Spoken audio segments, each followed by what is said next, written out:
Daming tao rito sa ano, no, sa Kingsway. Nasa Kingsway tayo ngayon mga kainags. At namamasyal-masyal ulit tayo dahil galing tayo sa Jollibee kanina. Kumain tayo sa Jollibee. Ito dala ko pa nga, meron kasing natira pa. Winter, Spring, Summer, or Fall. Tuloy ang buhay sa Canada.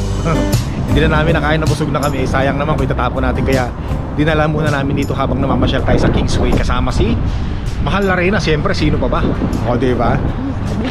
Ay, nako lang, sobrang busog kami sa pagkain namin sa Jollibee. Sobrang busog, sarap na sarap. Yan, ang daming tao ngayon dito, man, no? Wow, daming tao, napapansin nyo mga kainis, ang daming tao ngayon dito, no? Sa labas pa lang kahit malamig na ang panahon. Pero papasok muna tayo dito. Dito tayo, ma. Dito tayo, yan. Ayos. Pasok lang tayo dito. Nasa loob na tayo ng ng Kingsway. Nako, ang init pala rito. Tamang-tama yung yung heater nila rito. Sama natin si Mahal na Reyna. Tara. At meron lang tayo papasyala, meron lang tayo pupuntahan dito at magliliwaliw, magsasayang ng oras. Ano lang, puro gala. Patingin-tingin, hindi naman makabili. Yo. Pambihira. Yan, dito lang tayo mga kainis, ano. Si Mahal na Reyna nasaan ba? Ayun, andun. Andun si Mahal na Reyna. Pamparelax lang, pampatanggal lang ng kinain natin si Jollibee kanina. Fire. Saan pa tayo, ma?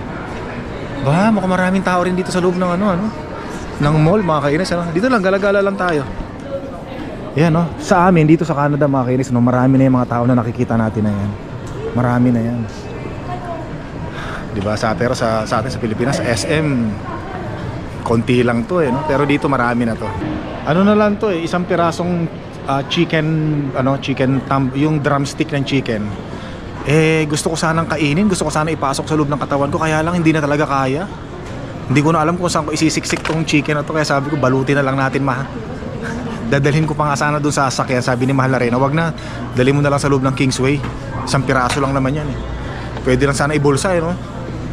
Kaya lang mangangamoy chicken yung bulsa natin, damit natin. Mano, saan tayo? O tara, dito muna tayo. Lakad-lakad lang muna tayo. Liwaliw. Liwaliw. Galagala. Yan. Galagalang walang pera. Iniwan ko muna si Mahal na Reyna dun sa mga bilihan ng damit. Tsaka ako, meron akong hinahanap dito. Kailangan ko makita kasi mula nung kumain tayo sa Jollibee, parang nadagdagan yung kinain ko. Kailangan ko alam nyo na, kaya hinahanap ko yung lugar na kung saan dapat ay makita ko agad para mabawasan ko yung kinain ko. Ay, nako po Panginoon. Teka, magmamadali lang muna ako at kailangan na talagang makita yon. Bihira. Ito yung mahirap rito, no? Pag yung hinahanap mo, ayaw makita. Ayun, to. Nakita ko na. Dito tayo. Oh, Diyos ko po Panginoon. Mukhang may tumira pa rito. Ang bihira. Teka muna. Ito yung talagang extra strength. Nako, ang lakas niyan. Ayan, malupit yung uminom niyan. Ito na si Mahal na Reyna. Ay, ha? Ang alin? Yung alin? Yung Jollibee ko, kinain ko. Tara, let's go. Tara. Hindi tayo. Saan tayo? Dito tayo. Lalabas na tayo. Tara, labas na tayo. So yan mga kainex, lalabas na tayo. Don't touch you. Nagugas naman ako, pambihira ako talaga. Pambihira. Nagugas ako, pambihira na si Mahal na Reyna. Pumunta lang tayo rito kasi may ginawa lang tayo, no? Yun lang yung dahilan, no? Tsaka si Mahal na Reyna tumingin-tingin ng mga gusto niyang tingnan lang. Lamig na naman mga kainex, ano? Dito tayo.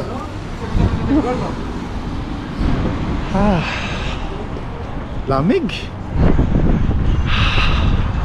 Biglang lumamig dito sa labas kasi kanina pagpasok natin ng warm, no? Paglabas natin lumamig, tapos pa naman, dumidilim din, naghahapon na, Anong mga oras na kaya ngayon? Siguro mga alas 3 na ng hapon ngayon mga kainags, nga pala, galing tayo dun sa sa Alberta Honda kanina. Kasi nga tumingin tayo ng sasakyan ni Mahal na Reyna. yung nakaraang vlog natin, di ba? At yun na nga. Tapos ngayon nagugas nga ako, pambihira ka naman. Pambihira, porke lang pumasok ako sa washroom ayan ka na naman, nagugas naman ako, pambihira ka. Parang hindi ka pumapasok sa washroom pambihira. Hay, nako, napakaganda ng ating araw ngayon mga kainags, ano? Dahil napasaya natin si Mahal Reyna, gawa ng nakabili nga siya ng, hindi pala nakabili, no? Nakautang siya ng HRB, pero hindi pa niya babayaran ngayon, hindi pa magsisimula yung utang niya. Magsisimula na lang yon pag dumating na yung sasakyan. Yan. Importante ngayon ay makakapagpahinga na tayo pagka winter. Siyempre pag brand new mga kainags, hindi naman basta-basta masisira, di ba? Hindi basta-basta kasi tsaka Honda alam niyo naman mga kainags, may kalidad yun, di ba? Para kay Mahal Reyna, para sa kanyang safety sa pagdadrive during winter. Pwede ko hiramin yun di ba? Hiram-hiram lang naman Bihira si Mahal Reyna. Doon tayo nagpark sa kabila. Doon tayo nagpark. Yan, dito tayo nagpark sa sa dulo. Dito tayo nagpark. Halika nga rito kung tayo. Hindi na. Sa susunod, di ko na sasabihin sa'yo na pumunta ako doon. Pinandidirehan mo ako Tara, let's go. Tara, tawid tayo. Dito tayo. Bahala ka dyan, kung ayaw mo. Ayun sakyan natin. Ay, maniwala sa akin, ako driver Yabang. Ayan nga yan nga ang truck natin Kaya sinasabi ko sa'yo, Mahal Reyna diba? So ito na yung natin, ito na yung ating truck mga kainags.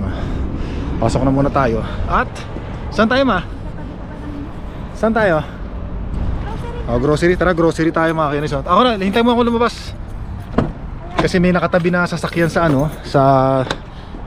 natatakot si Mahal na Reyna na natatakot siyang buksan yung bintahan, yung pintuan natin dito.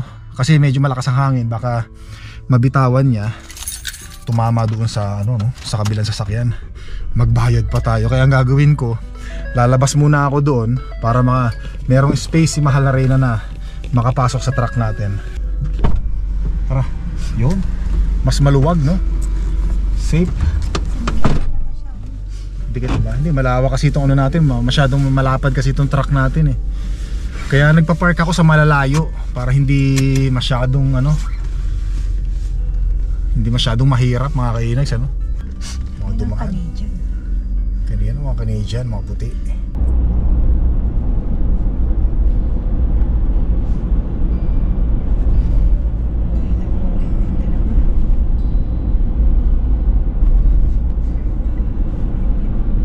Thank you nga pala sa marami ako natutunan doon yung tungkol sa gout. Sa gout tsaka sa bunyon. Yan. Kasi nung nakaraan, napapansin ko nga rin, kasi nung nagkaroon ako ng gout, masakit talaga, hindi ko mailakad. Pero itong naramdaman ko, meron kasing mga nag-comment, marami nag-comment na sabi nila, bunyon daw, bunyon. Yung buto daw yun buto. Kaya nahihipo ko pa raw kasi daw kung gout, hindi ko na raw mahihipo yun sa sobrang sakit. Kasi nung nakaraang vlog nga natin, di ba, sabi ko sa inyo, hindi naman ganun kasakit pero nahihipo ko pa. Kaya marami nag-comment na hindi siya gout, bunyon. Magkaiba pala yung bunyon sa gout. Yan. Mabuti naman nawala na rin yung pananakit kahit papaano Bunyon, parang onion, ganun. Ay salamat. Mas maganda na siguro yung bunyon kaysa dun sa gout. Kasi yung gout, isang linggo talaga hindi ka makalakad At least yung bunyon, nangyari sa atin noong nakaraan, yung bumukol yung buto, nakausli yung buto. Tapos kanina, gusto ko lang din ituloy yung kwento ko kanina. 'Di ba nung pumasok tayo ng washroom kanina, meron tayong nakitang cup syrup, 'di ba? Kasi naalala ko lang nung 1980s, yun yung tinitira ng mga tinitira yun ng mga ng mga gustong mahay, gustong yung mga lakas tama mga kainags iinom ng isang boteng yung cup syrup. Tapos solve, iba na yung tama nila yung araw, ganun tinatawag namin, sabog sabog yan isang cup syrup yan, may mga matataas na content ng pa yun, di ba, ng mga syrup, yung siguro yung mga 1980s 1980s, mga 1990s, Pero 1980s yan, usually diyan ko na encounter yan. Pero ako hindi ako tumira noon, mga kainags, ano. Natural na sa akin yung pagiging ganito.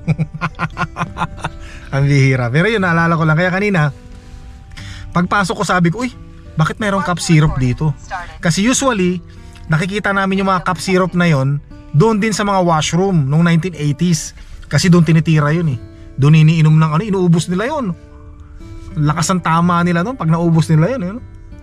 Ganon, doon nila iniinom sa mga washroom din. Kaya nakakita kami ng mga bote ng ganong cup syrup sa mga basurahan sa washroom. Yan, noong 1980s. Kaya nung nakita ko yung biglang nag-flashback sa akin ako, sabi ko, may tumira rito ng ano, cup syrup, di ba? Eh sino ba naman ang matino na titira ng cup syrup sa loob ng washroom, di ba? Kasi kung typically kung may sakit ka niyan, eh, di ba? Lalagay mo lang sa tablespoon or isang kutsarang ano, inumin mo, di ba? Pero makakita ka ng cup syrup sa loob ng washroom mismo, di ba? Weird, di ba? Bira. Alin tawag mo? Kala ko papatahimikin mo na naman ako eh. Ito na, tahimik na. Yan, so tatawagan ni Mahal na Reyna yung ano, papagupit siya eh. Titingnan niya kung, tatanungin niya kung hanggang kailan sarado. Para merong umihi rito, ano? Pagpunta natin, bumabaha na to eh. Siguro merong nag-igib dito tapos natapon, nabitawan siguro, kaya yan nangyari oh. Malapit na mapuno yung ano natin eh. Hindi na lang. Tapos kuha tayo nito, mga kainis, ano, talbos ng kamote. $99, ang mahal na. Grabe ang mahal na ng mga kamote ngayon ah. Ginto na rin ano. Pero mukhang marami naman to eh. Hanap tayo rito. To. Yan. Para marami. Mahilig kasi ako sa mga gulay-gulay, mga kainis, ano. Gulay-gulay, pampahaba ng buhay. Ito mga ano to, malunggay. Magkano ba malunggay? Gusto ko to.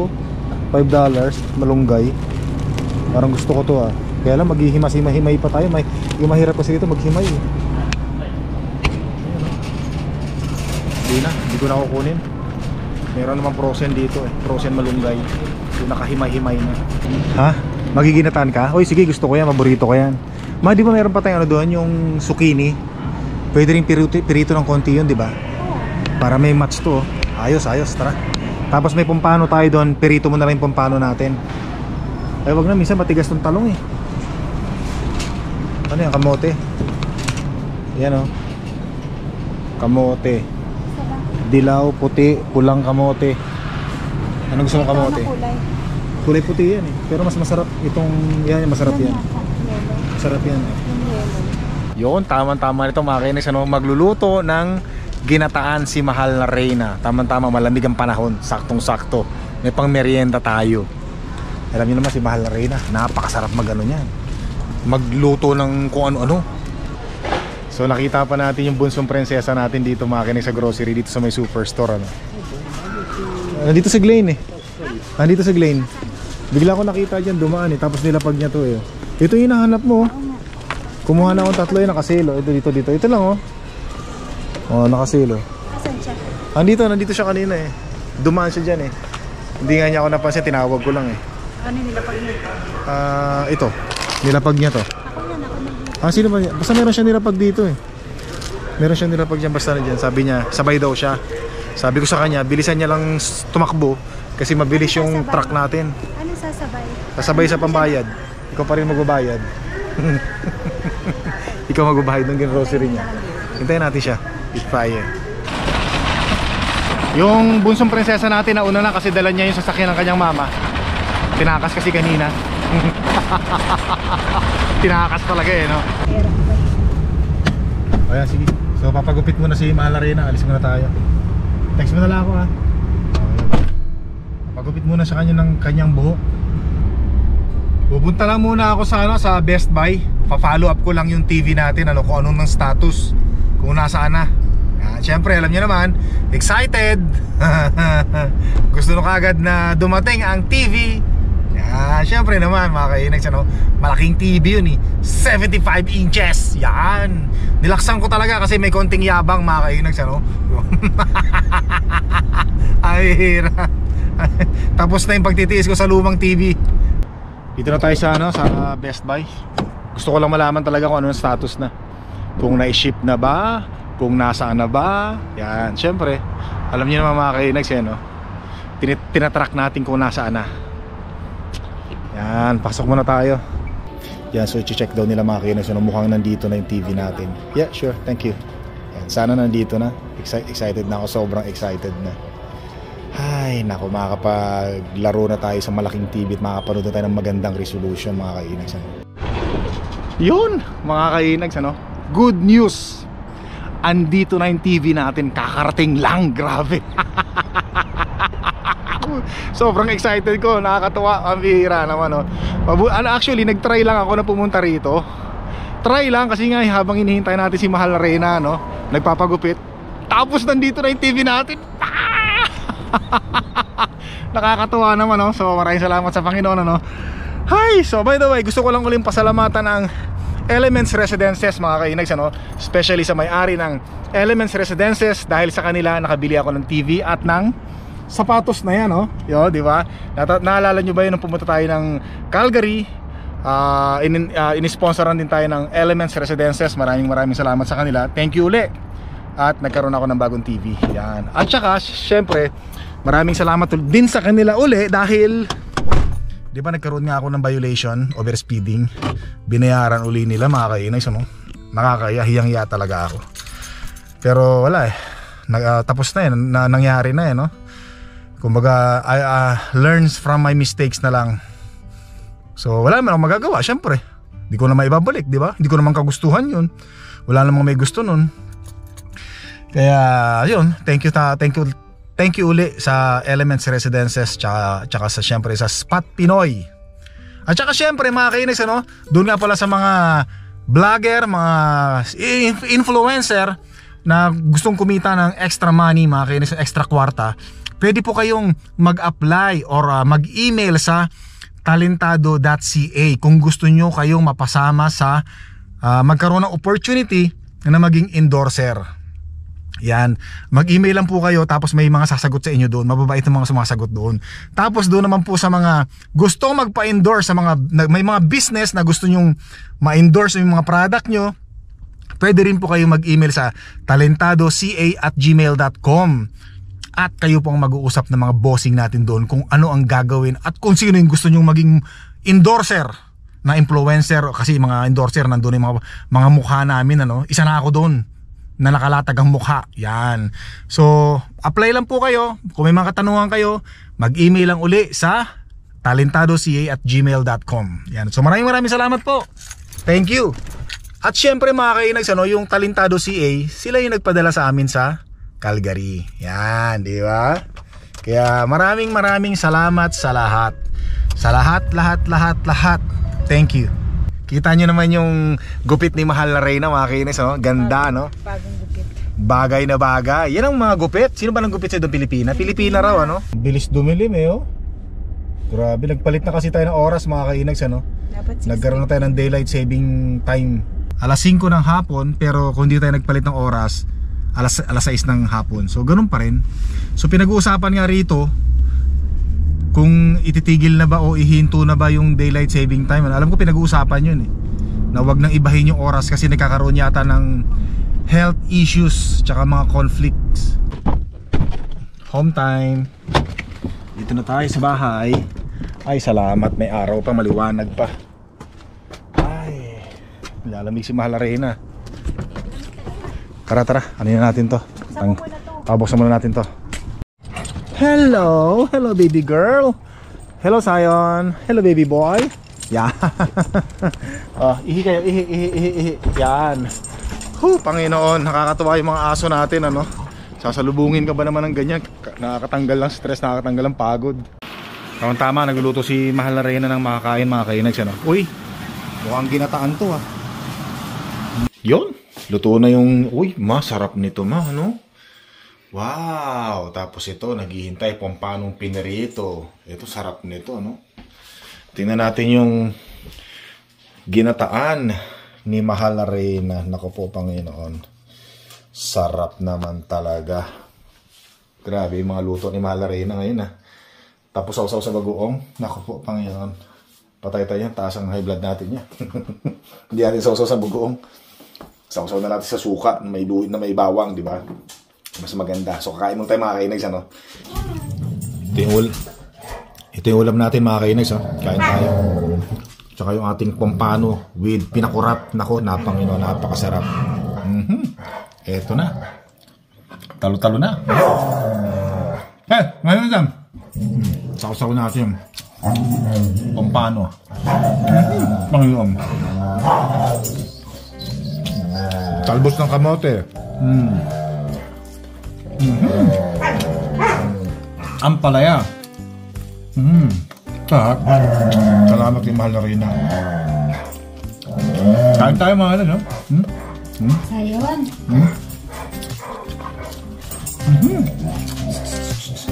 Sarap kumain.